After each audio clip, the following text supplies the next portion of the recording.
राजनीतिक गतिविधियां को चलाया गया, जिसमें एक तरफ जो है मंडल, दूसरी तरफ कमंडल। उस स्थिति में चूंकि कांग्रेस की जो विचारधारा है वह सबको साथ चलने की विचारधारा है और दोनों तरफ इस प्रकार का माहौल बन। आज के समय में अब बीते कुछ दिन पहले 4 राज्यों में चुनाव हुआ, 5वां राज्य का होना है 30 तारीख को। इसको लेकर आप क्या देखते हैं? आप बिहार के प्रदेश के प्रभारी हैं, इसको लेकर क्या देखते हैं? अब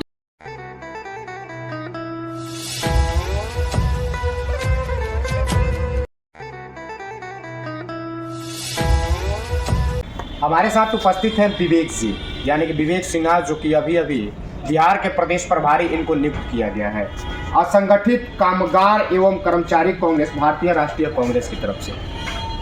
सबसे पहले विवेक जी को बहुत सारी बधाइयाँ। विवेक जी, जो कांग्रेस है आज की स्थिति, आज की परिस्थिति में जिस प्रकार से कांग्रेस संघर्ष कर रही है, जो कांग्रेस एक समय 60 सालों तक इस देश पे राज की सेवा की, आज वही कांग्रेस अपने आप को लाने के लिए संघर्ष कर रही है। आपको क्या लगता है? आप भी देखा जा रहा है कि सोशल मीडिया के माध्यम से बहुत सारे जिले में जा रहे हैं, पटना के अलग अलग चौक चौराहों पे कामगार लोगों से मिल रहे हैं, ठेला वालों से मिल रहे हैं, रिक्शा वालों से मिल रहे हैं। इसको लेकर क्या आपका रणनीति है?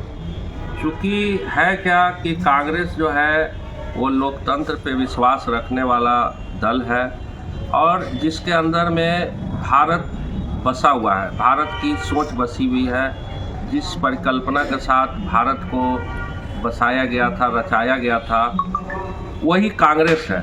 इसलिए कांग्रेस पार्टी लोकतंत्र में विश्वास रखते हुए प्रपंचों के ऊपर में ध्यान रखकर सरकार बनाने के रास्ते पर कभी भी अग्रसर नहीं रहती है। इसी कारण प्रपंचों का उपयोग राजनीति में नहीं करने के कारण कांग्रेस कुछ दिनों के लिए कमज़ोर हो गई, क्योंकि प्रपंचों का एक राजनीतिक वेग भारत के राजनीति पर हावी हो रहा था और कांग्रेस प्रपंचों का विरोध कर रही थी। लेकिन चूंकि जनता जो है वह उन प्रपंचों को समझ नहीं पा रही थी, इसीलिए कुछ दिनों के लिए कांग्रेस कमज़ोर थी और कांग्रेस भी चाह रही थी अंदर से कि कुछ दिनों के लिए इस प्रकार के लोगों को मौका मिलेगा तो ये लोग भी समझ जाएंगे कि देश के अंदर में इस प्रकार की जो विचारधाराएं हैं वह आने वाले दिनों में काफ़ी वर्षों तक कमज़ोर रहेंगी। और इसका कारण वही रामलीला मैदान अन्ना हजारे जी के समय से शुरू हुआ। उस पर कई तरीके की कथाएं हैं, कई तरह की बातें हैं। बयानबाजी उसमें काफ़ी हुई, एक सिंच रहेगा कि आज के समय में अब बीते कुछ दिन पहले 4 राज्यों में चुनाव हुआ, 5वां राज्य का होना है 30 तारीख को। इसको लेकर आप क्या देखते हैं? आप बिहार के प्रदेश के प्रभारी हैं, इसको लेकर क्या देखते हैं? अब देखिए, अब पूरे भारत की जनता समझ चुकी है कि देश के अंदर में एकमात्र लोकतांत्रिक पार्टी जिसके अंदर में सभी तरीके के वर्गों का और भारत के सभी तरीके के निवासियों का जो भी दुख दर्द समस्या जिसके लिए सरकार बनाने का प्रावधान रहता है, उन सब चीज़ों के लिए वह आगे जो है कदम बढ़ा चुकी है और उसका जो है जब जनता के द्वारा मैंडेट दिया गया और कहीं कुछ राज्यों में सफलता प्राप्त हुई तो उन सब जगहों पर पार्टी ने करके दिखाया, जिससे आज के दौर में वह आराम से लोगों को पता चलने लगा और लोग भेद करके देखना शुरू कर दिए कि हाँ, आज देश के अंदर में 2 तरीके की सरकार चल रही है।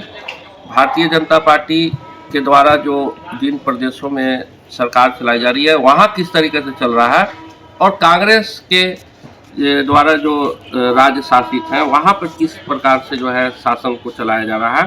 तो अब भेद करने के लिए जनता के पास में विकल्प आ गया, जिससे कि जनता अब आगे जो है जिन लोगों के चक्कर में पड़कर देश के अंदर में बदलाव लाई थी उसे हटाकर वापस कांग्रेस के प्रति आशान्वित होकर हर जगह पर कांग्रेस को पुनः वापस लाते जा रही है। विवेक जी, बिहार में कांग्रेस को कैसे मजबूत किया जाए, कांग्रेस अपने पैरों पे कैसे खड़े हो जाए, गांव बूथ स्तर तक कांग्रेस कैसे मजबूत हो जाए, इसके लिए आपका क्या रणनीति है? क्योंकि हुआ क्या कि 90 के दशक में देश के अंदर में दो तरीक़े का राजनीतिक गतिविधियां को चलाया गया, जिसमें एक तरफ जो है मंडल, दूसरे तरफ कमंडल।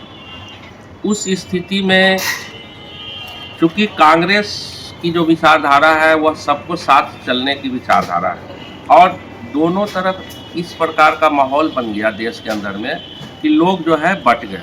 उस स्थिति में कांग्रेस जो है कमज़ोर हो गई, क्योंकि सारे के सारे लोग कांग्रेस के साथ में थे और उसी का जो है बंटवारा कर दिया गया।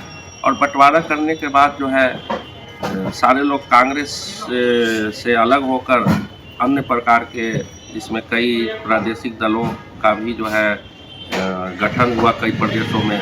तो इस प्रकार से जो है देश की स्थिति जो है खराब हो गई और उसी का देन है कि उसी को सहारा बनाते बनाते 2014 में भारतीय जनता पार्टी जैसा दल देश के ऊपर शासन में भी आ गया, जो कि हम लोगों का जो मूल ढांचा और सिद्धांत है देश का, देश के संविधान के, देश के लोगों का, इस प्रकार का दल हमारे देश में कभी सफल हो ही नहीं सकता है।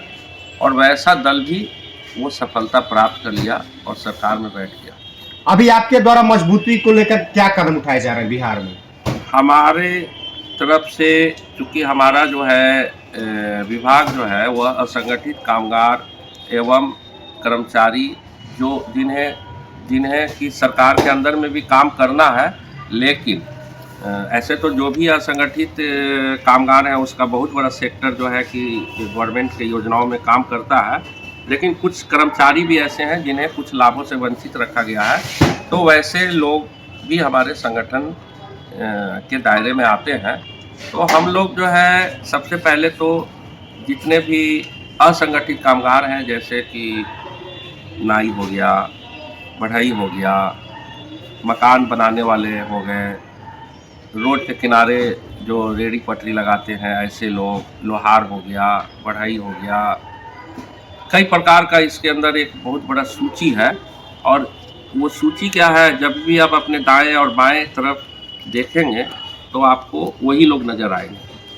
तो उन लोगों के लिए 2004 से 2014 तक जब भारतीय राष्ट्रीय कांग्रेस की सरकार केंद्र में थी, उस वक्त कई कानूनों को बनाकर उनके लिए कई योजनाओं का प्रावधान किया गया।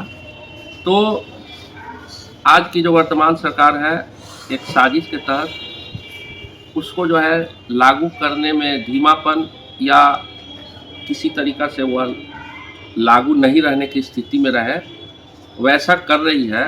तो हम लोग जाके इस तरीक़ा के लोगों को संपर्क करके उनका जो अधिकार है उसके बारे में बताकर और कागजी रूप से, कानूनी रूप से वो कैसे मजबूत हो, उस पर हम लोग कार्य करना प्रारंभ कर चुके हैं और कार्य चालू है। और इस प्रकार से जब पूरे देश का जो हमारा जो काम करने वाले लोगों का जो रोजी रोटी जिससे चलता है कि संख्या 93% जब इन्हीं लोगों की है, और जब यही लोग जब कांग्रेस के साथ में होंगे तो कहीं से भी कांग्रेस को कमज़ोर होने की बात ही नहीं रहेगी। कांग्रेस पूर्ण रूप से पुराने अस्तित्व में लौट आएगा। ठीक है, परिचय दे दीजिए। परिचय दीजिए। विवेक सिन्हा, प्रभारी बिहार, असंगठित कामगार एवं कर्मचारी। बहुत बहुत धन्यवाद।